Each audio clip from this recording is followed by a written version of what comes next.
Keith Cottier here, giving the second of the AJ+C history talks that I've done. And I've decided to actually just concentrate on three projects which all designed and built over about a 10-year period from the mid-80s to the mid-90s. Three projects that were very important to AJ+C and ones that you will all know in quite a lot of detail, I expect. But I thought it would be quite interesting for you to actually hear some of the stories behind these projects, why they ended up the way they did. The first project is the Domaine Chandon Brewery in the Yarra Valley, Victoria. Domaine Chandon is a subsidiary of Magill Chandon, and Magill Chandon is a part of a larger company called, I think at the moment, LHVM, and it includes Hennessy Brandy and Louis Vuitton and several of the top champagne brands in France. The Champagne country is closely defined under the French appellation controls, so that there's a given area and you cannot produce any more champagne than can be produced in that area. So as the world market expanded in the 80s, particularly the Soviet bloc and Asian countries started drinking champagne, Magill Chandon realised that they really needed to find other areas to produce sparkling wine. They first produced an operation in California in the early 70s, and they then decided, they looked at both New Zealand and Australia and decided on this land in the Yarra Valley. The Yarra Valley had been a big wine producer in the last century, but phylloxera actually went through and wiped out all the vineyards. We were approached by Tony Jordan, who had been charged with the job of finding land for Magill Chandon, and then was made an offer he couldn't refuse, and became the director of Domaine Chandon in Australia. He had initially approached Glenn Murcutt to design a winery for him, but Glenn was busy and couldn't do anything for several years, and Tony was in a hurry. Glenn recommended us.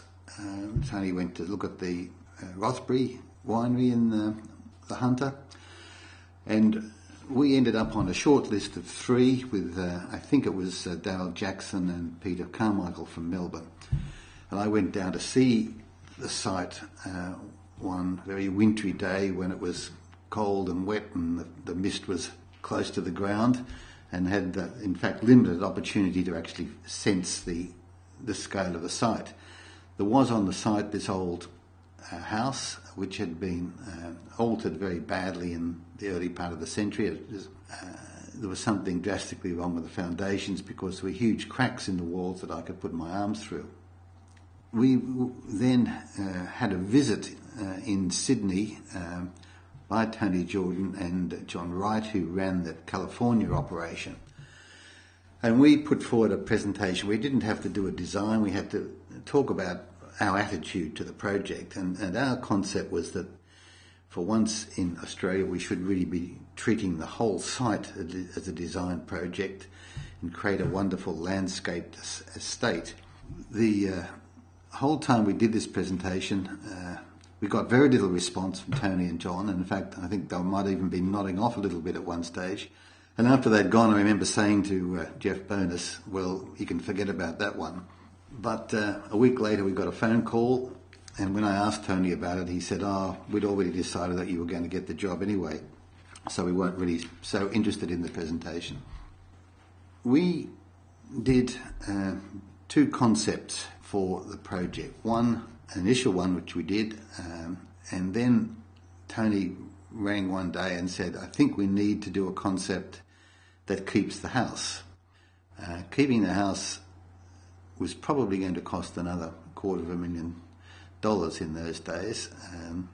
But we did a project keeping the house, and as often happens, I think keeping the second concept we did was a much better, stronger element. Often when you've got constraints to work within, it sparks a lot more creativity than when you start with a completely blank canvas. But this is not the original plan, of course, that I did, but it has the similar sort of concepts of having a house restored, and behind the house a big strong wall, which I always called the garden wall, and then the building sitting behind that. I had learnt from the Rothbury project that it's impossible to predict what happens to these winery industrial complexes. They grow in a way that's very hard to predict. They also go through very messy periods. When vintage is on, there are huge stockpiles of empty bottles and cartons and things. And so I was determined to create a sort of public side that remained unchanged and could be sort of manicured and looked after well, and then the industrial work side that could change and alter and not have to be looked after in such a careful manner. The scheme allows for expansion. The trucks move in on the left-hand side of this plan. The grapes are dropped down. There's a sort of 2-metre retaining wall at that point. The grapes go down into the crusher and the press, and then they go into this rows of tanks. And the trapezoidal plan here is the centre of 3 possibilities that storage could expand on either side with a similar sort of layout, whereas the central loading point doesn't need to change at all. Similarly, the industrial warehouse section can expand, and the entertainment or public area on the right-hand side can also expand. And in the middle there's this sort of linking section, which I will talk about later on. Tony was heading off to France to talk about this plan with the head company, and about 3 days before he was due to go, he rang me and said, "Can you come with me?" Because there was some problem. They had some queries about the plan, and he thought it would be best if I was there to talk to it. When I got there and explained to them that the plan was the way it was, with the long riddling hall linking the 2 elements, because of the view which you get when you come out of the riddling hall, they understood the concept and they were quite happy. But when I was there, I discovered that there was quite a strong local architectural style dating from probably the 1700s, which featured sort of brick linings around windows and brick courses exposed in a stuccoed wall. And I took this concept back to Australia as the garden wall concept. So we restored the house, and that initially had office space. We put some office space up in the roof. The only part of this house that actually is original was the roof framing. We propped it up on acro props, kept the roof framing. Everything else is completely new.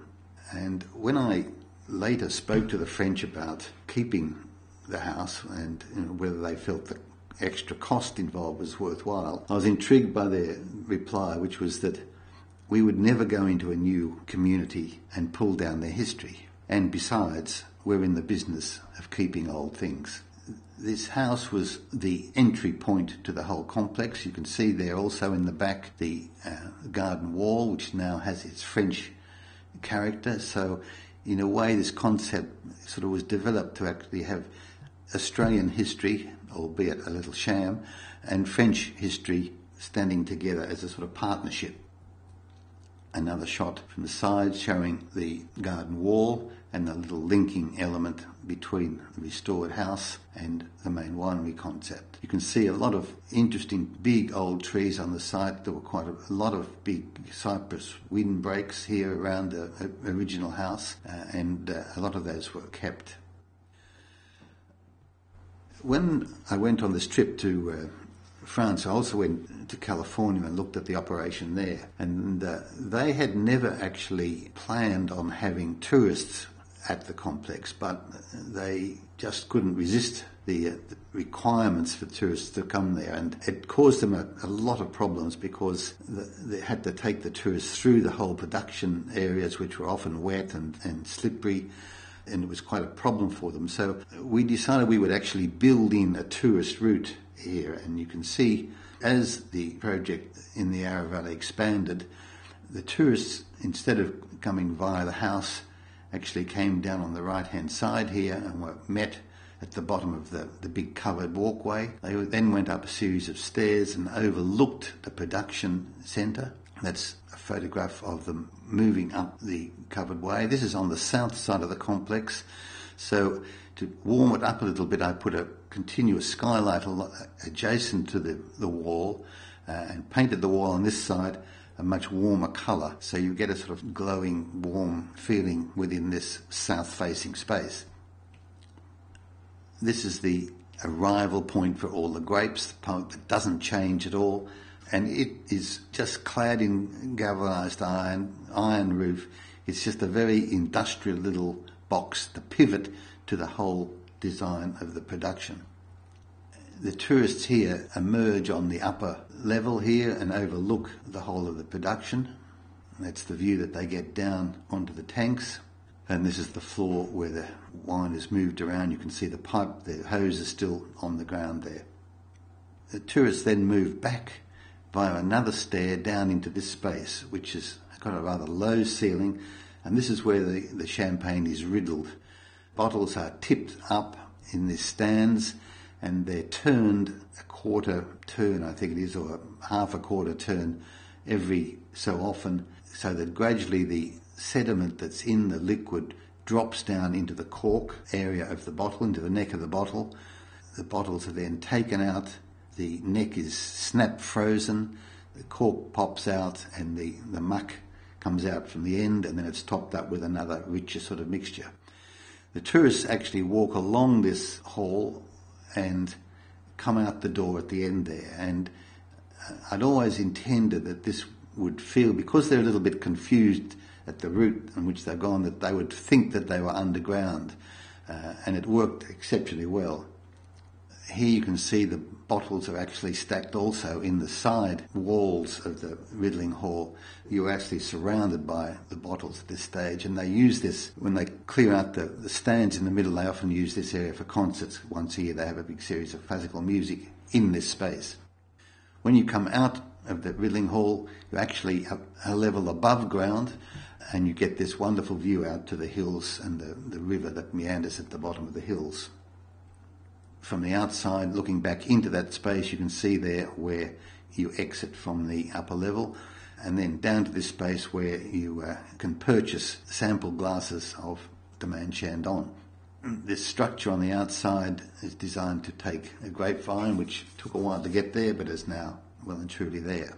We also, with tracked landscaping, produced a master plan for the whole of the site here, and much of the landscape has been carried out to this plan. There have been some changes. We did on this plan allow for a motel to occur on the northern part of the site. That hasn't happened, but the two dams are there with the island in the middle, and a lot of the rows of grapes are set out to the same pattern as is shown on this drawing.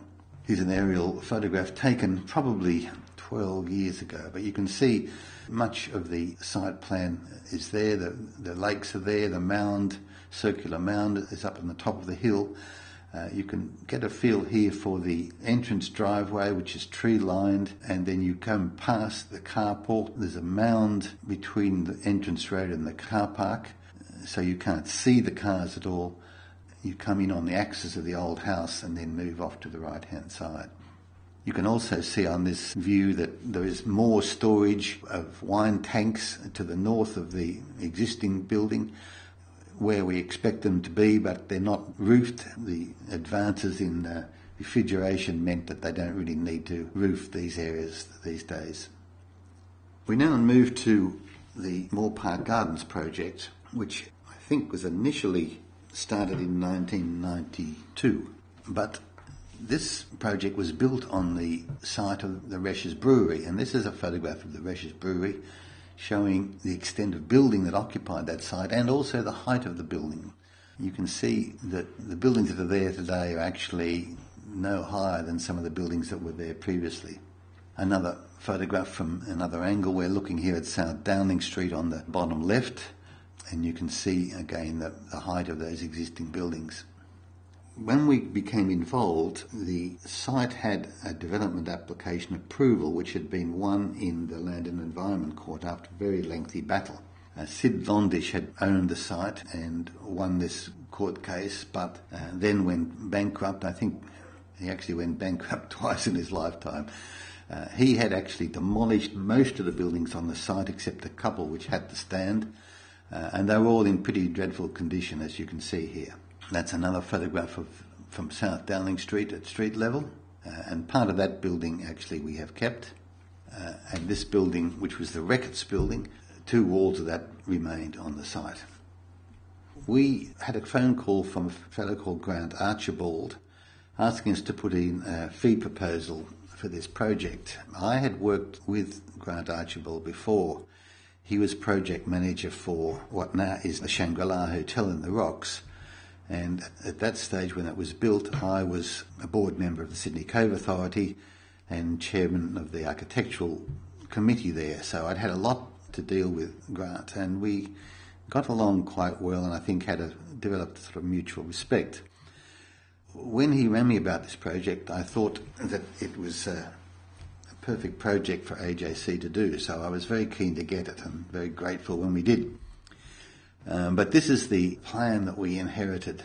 It's hard to actually make your way out, but it involved 2 floors of parking over the whole site.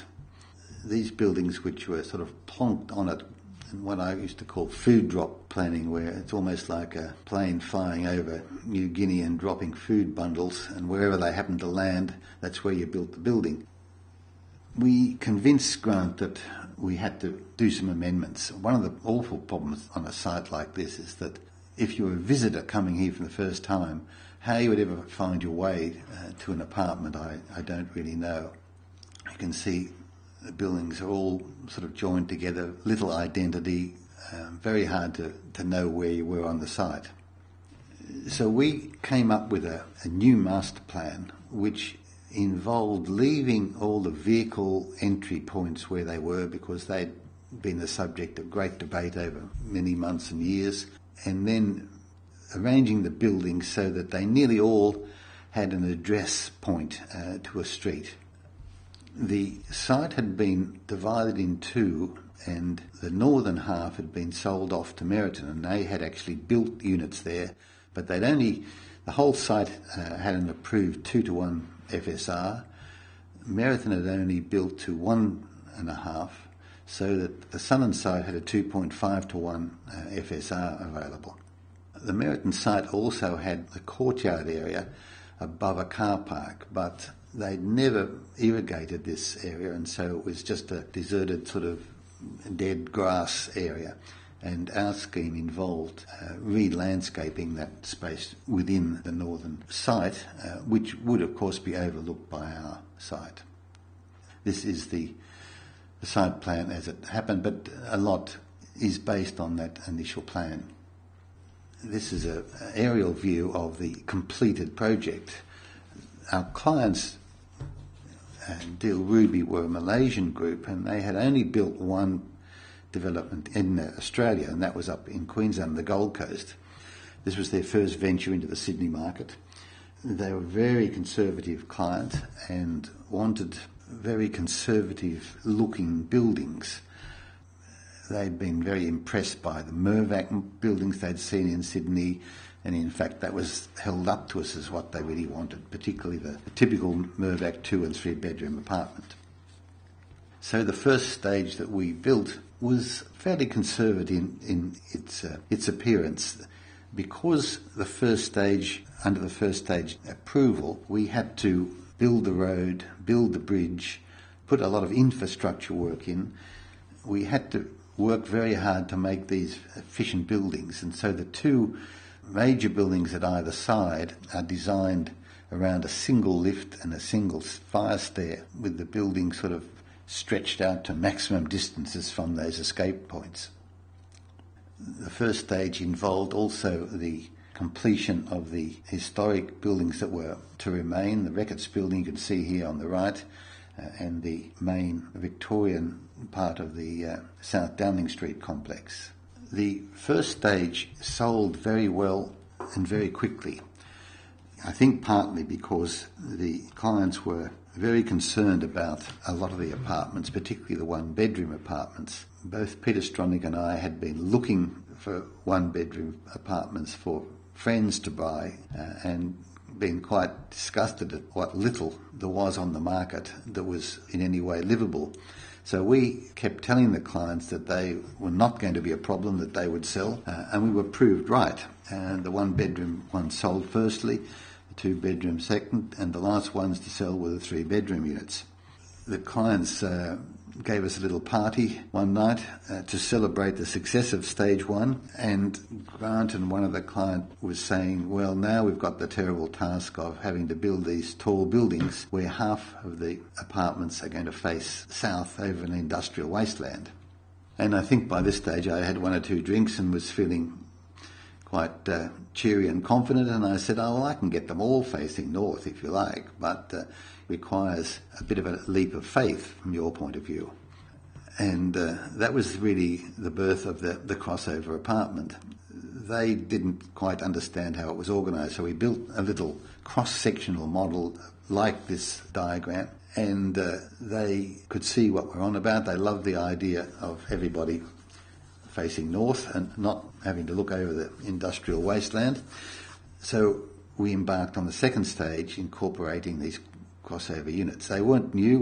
Corbusier had done them years before. Harry Seidler had done some in the 70s, but they weren't successful then because the people buying apartments then were older people, and these were basically bought by a much younger group.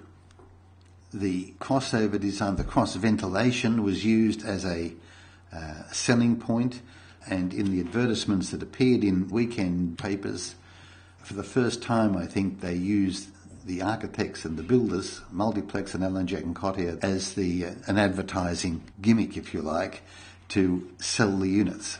But I think that was the first time that architects on apartments had ever been used as a sales feature.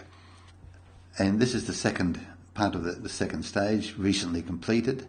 We made a point of having different architects in charge of different stages to get some variety, but we also were conscious of the fact that you really need to have some unifying elements. And so throughout the whole of the project there is a consistent colour on a lot of the concrete edges and facings, a consistent colour on the balustrade metal framework, and consistent brickwork used throughout. I think the second stage was even more successful than the first. The younger buyers seemed to love the crossover apartments, and they sold exceptionally well. Here we've finished stage 2 and stage 3. Project received a Premier's Award at the Institute Awards. It's still immensely popular, and one of the reasons I think is that this site was big enough to actually provide a lot of community benefits. There's a 25-metre pool, a gymnasium, shops, childcare centre, cafe, and it enabled us to actually design a community rather than just a series of buildings full of apartments. And I think as a result of that, it has been enormously successful. There's a waiting list for people to buy and a waiting list for people to rent, even now, 25 years almost after the first part was built. And there's the completed project again, facing north, with the industrial environment to the south already altered and new housing appearing there. The third project is the Magill Estate Winery in South Australia. This site was first settled in 1844 by the Penfolds, Dr. Penfold and his wife Mary. And for many years, the fact that Mary made the wine was kept very quiet in a very chauvinist way. But Dr. Penfold was a GP and went out on his rounds. Mrs. Penfold was German. Her parents had made wine on the Rhine, and she was the one who actually established the winery. Penfolds had been bought by the Adelaide Steamship Company probably in the 60s, I think. And John Spalvins bought the Adelaide Steamship Company. And when Adelaide Steamship Company bought the Penfolds land, I think there were about 120 hectares of vines planted. And by the time Spalvins went bankrupt, there were only about 10 or 11 hectares left. He'd sold the rest off for housing and had spent absolutely zero on the buildings on the winery site. However, they were very important buildings because they are hugely important in the history of winemaking. This is the site on which Penfolds Grange Hermitage was made for many, many years. And some of the grapes from this winery are still used in production of Grange Hermitage. So this is the sort of condition that we found when we first went there. We got this job because the new owners of the site, after Spalvins went bankrupt, was the South Australian Brewing, who made the local beer. And they decided they wanted to move into wine as well. So they bought this and many other wineries. They own Lindemans and Kaiserstuhl and lots of other brands. And Ross Wilson was the CEO, and he agonised over what to do. He knew he couldn't demolish all these buildings, but he didn't quite know what to do with them. His wife came from a family who lived in the Yarra Valley, and one weekend Ross was back there visiting, and his wife's parents took him to Domaine Chandon, and he was stunned to see that they were actually charging $5 a glass to taste champagne, whereas in every other winery in Australia the tasting wine was free. So we thought maybe that was something that he could do back here. He was also at that stage plagued by the fact that Penfolds and all the other wine companies they owned were selling a lot of wine in Europe and a lot of wine in America, and so they were having a lot of visitors to Australia for business reasons.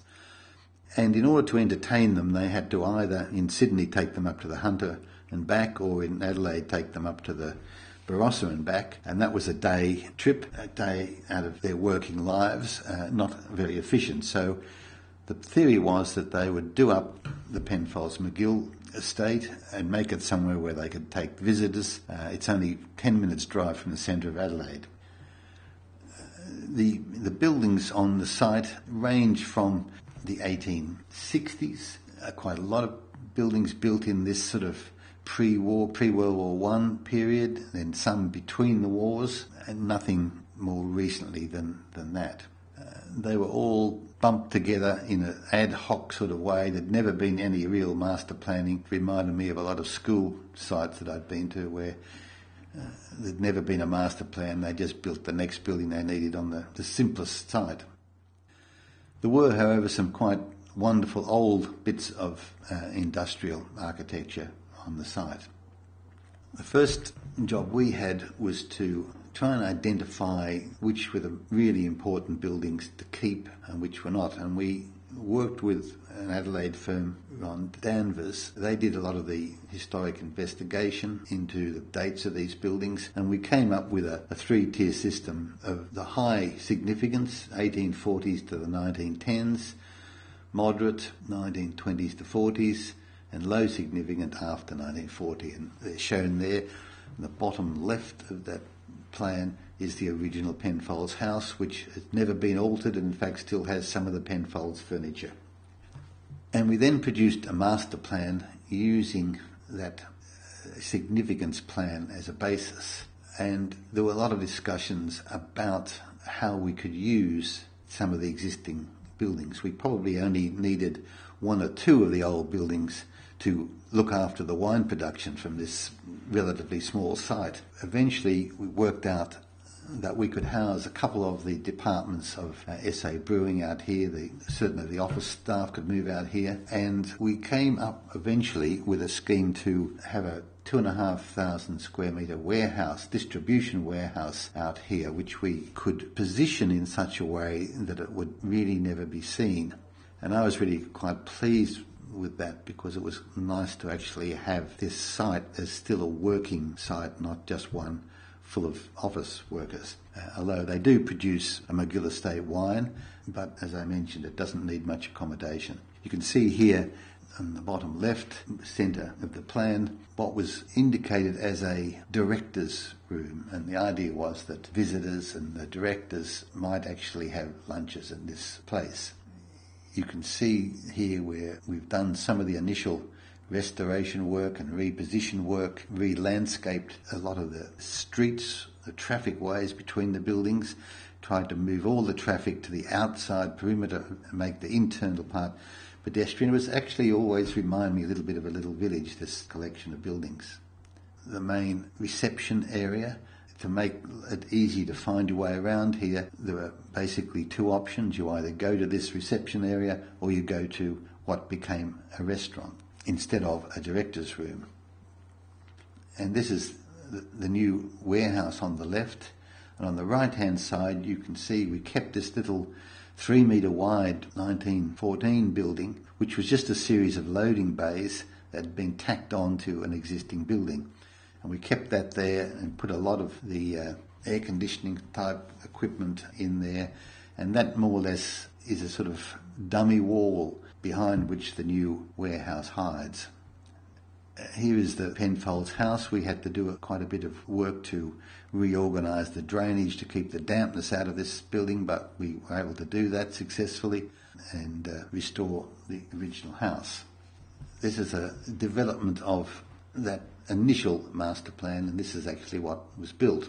We had a contractor who carried out the work in various stages, and the last stage was the restaurant, and I'd convinced the board that it would better to actually have a restaurant than a director's room. It meant you could actually have a good chef there all the time. If you only were using them spasmodically, they were always hard to get hold of. And I said it also allowed visitors to come to the site and get involved in the site and see what they were doing in terms of restoring the buildings. But the form of this restaurant we hadn't designed, and I went away on a walking trip to Europe to think about what this building was going to be like. It was obviously to give visitors, international visitors that is, a special feeling of Australia. And the only thing I came up with when I was walking was that having lunch on the veranda was a very Australian experience that you didn't really get in other parts of the world, but was quite a common thing in Australia. So I came back with that idea, and Peter Monkton, who was working with me on the project, had done a sketch of a pavilion-like building here. And so, putting the two concepts together, we came up with the Magill restaurant. About this time, while we were documenting the building, Ross Wilson was keen with the project, loved the idea, but he decided to move on because he wanted to go back to live in Victoria, and the SA Brewing Board didn't like having a director living in Victoria running their South Australian business. So he'd moved on. There was a new director and actually a new chairman of the board, and someone had said to him, the first thing you better do is come and have a look at this modern building that they're building up at Magill. And I had a very nervous day when I had to meet the board up there, and they arrived on site and they'd all brought their wives with them, I think because aesthetic taste was involved. And so what I did, I got a sort of semicircle of chairs set up here on this particular part of the site and said, how much of this view would you like to lose? And they all immediately agreed that they didn't want to lose any of the view because it was quite a wonderful and quite a rare view. It's just elevated enough to look back over Adelaide to the Gulf and see the water in the distance. And so I said, well, that means you've got to have a modern building, because if you have a traditional building, there's going to be more wall and window and you're not going to get that same wonderful panoramic view. So we talked further and I came up with this compromise that I would have a bluestone, all the other buildings of course are bluestone, and I would have a bluestone base to this building, provided we could have a glassy restaurant. Peter and I had already decided the base of the building was going to be bluestone, but we didn't tell them that at the time. So the building is a very simple building. It's a simple steel frame building. The columns are clad in a reflective polished stainless steel. the huge sliding windows which sit above a solid sill slide so that 2/3 of the glass wall can be opened up. The long side here faces west, and there are Venetian blinds external which drop down, control the sun in summertime. We designed the light fittings in conjunction with a firm called Neos. I'd wanted to have a low-level table light, much like the sort of light you get from candle-lit table, but without that sort of annoying flickering. And so we designed these battery-operated lamps that sit on the table, and of a night the lamps go back onto a trolley. The trolley has a plug-in, the power, and the batteries are recharged every night for use again the next day. And we designed the lights on the wall as well. The other side of the restaurant overlooks a pond with water lilies and across at an existing bluestone building. So wherever you're sitting, you've got this really fascinating view. And you can get a sort of lunchtime feel here with the Venetian blinds partly down.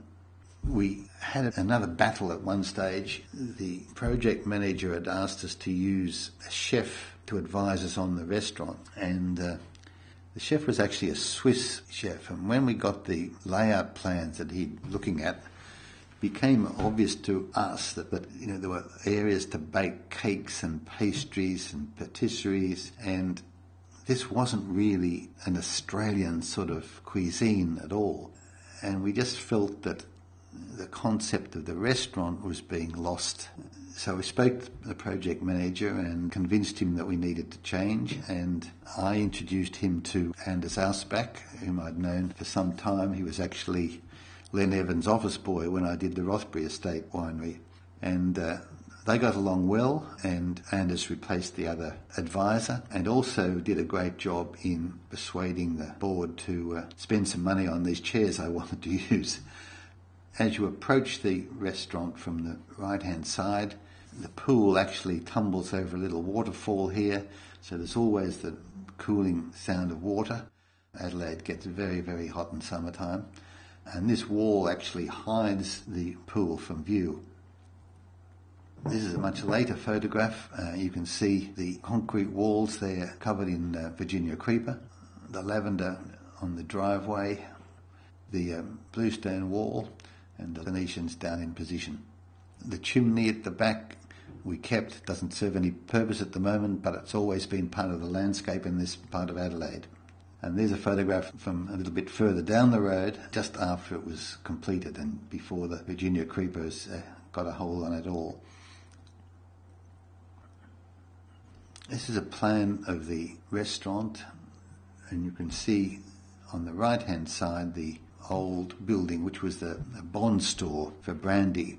And when we started to alter that, we discovered that there had been a basement underneath that nobody knew about, and we cleaned that up and turned that into a cellar that stores the sort of archival wines owned by Penfolds.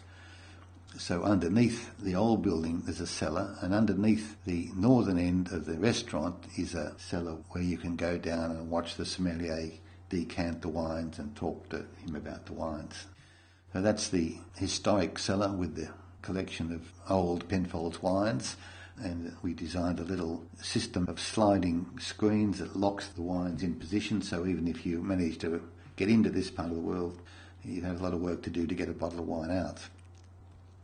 And this is the newer storage area, a new cellar underneath the restaurant. The view of the buildings from the street as it is seen, you can see the wall on the left-hand side which hides the warehouse behind, the restaurant on the right, and the older buildings in the centre. The big shiny building on the sort of slightly left of centre is full of a lot of air conditioning plants now, not used for anything else, but quite valuable in the way in which we were able to use the site. After we finished work there, the demand from the locals to view the work was such that they started a series of tours of the winery, and in the brandy still area we created another little bar area where the tours start and finish. The restaurant at the moment is under threat. South Australian Brewing, were eventually bought out by Foster's. Foster's have recently sold off their wine section to Treasury Wines, and they are looking at altering the restaurant in quite a serious way, which I think would compromise the significance of that space. Gay Bilson called this space probably the most beautiful dining room in Australia. It would be a pity, I think, to lose it. We'll have to just wait and see.